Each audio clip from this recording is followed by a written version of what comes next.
gentlemen, and welcome to the Lair of the Film Exorcist, and to our second week of Spooktober, our very first Halloween event. Tonight I will be reviewing Coraline, the story of a little girl that journeys to a magical world through a small door and finds out it's not all that it seems. The crew consists of director Henry Selick, producers Bill Mechanic, Claire Jennings, Henry Selick, Mary Sendell, and the story was written by Henry Selick. The music was done by Bruno Colas, and it was created by the studios Laika and Pandemonium Films. The cast involves Coraline Jones, who is voiced by Dakota Fanning, Mel Jones and the Beldam, who are voiced by Terry Hatcher, the cat, who is voiced by Keith David, Charlie Jones and the other father, who are voiced by John Hodgman, and the other father's singing voice, which was done by John Linnell. Also, Wyby Lovett, who is voiced by Robert Bailey Jr. Now, on to my opinion. Coraline is a kids' horror movie based on the book by Neil Gaiman, and it might be one of the creepiest movies Henry Selick has done, especially since his movie James and the Giant Peach, which another really creepy movie, but that one brings animation mixed with real life, where this is just plain animation on your TV screen, and that one didn't have button eyes or the death of multiple children. Now, the movie has a button and tiny door obsession. I mean, you look at most of the doors, like the tent entrance in Mr. Bobinsky's house, or the tiny door that she enters through, they're all so damn small, so if you're an adult, you have to get down on your knees pretty fucking low and crawl through it, and it takes place mostly in the other world, and it's really creepy, especially when you realize that each person in the world is technically a doll that the Beldam can bend to its will. And this takes the creepy doll story to a whole new level, because these are just rag dolls.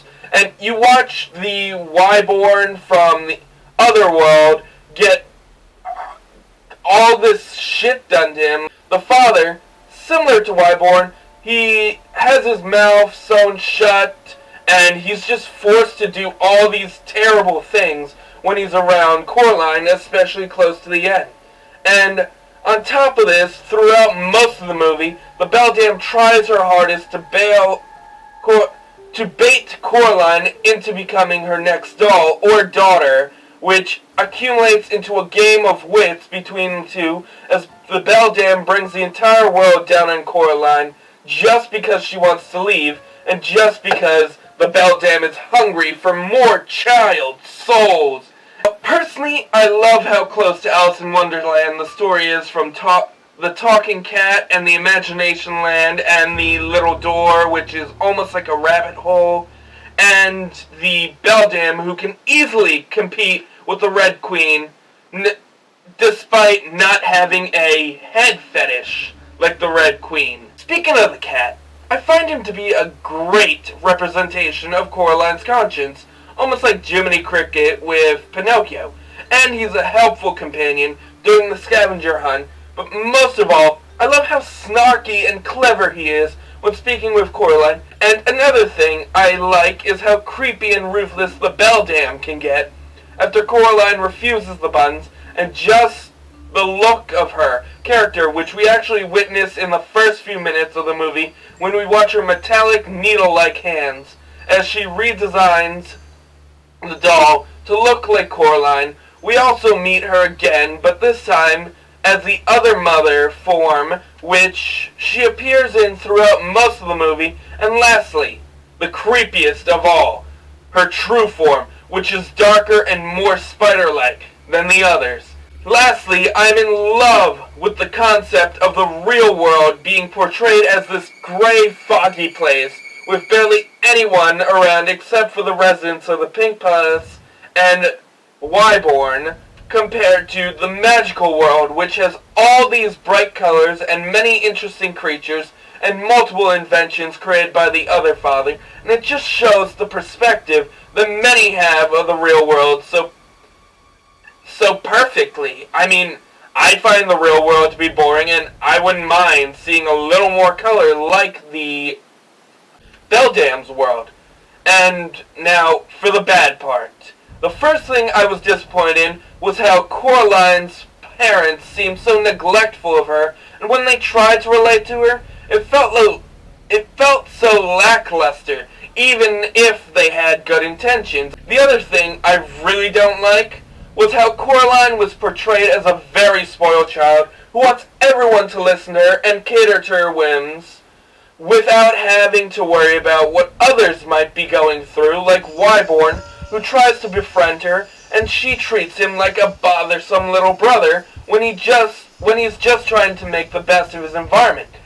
Now, Wyborn was actually a character created just for the movie, so Coraline wouldn't have to be talking to herself throughout the movie, and despite being a movie-only character, he's treated so terribly, even when he's trying to make the best of his environment. So yeah, she's a very unlikable character, and you kind of give up on her near the end of the movie, but yet also you care about if she gets back.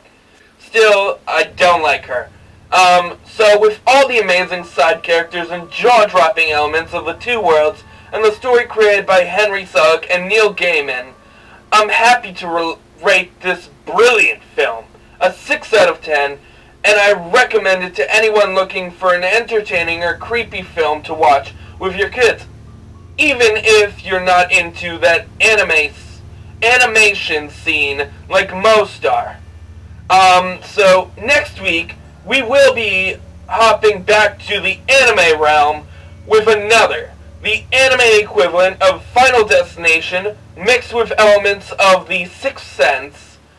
So, have a great night, everyone, and please look out for tiny doors. They may just lead to your doom. So, good night, guys!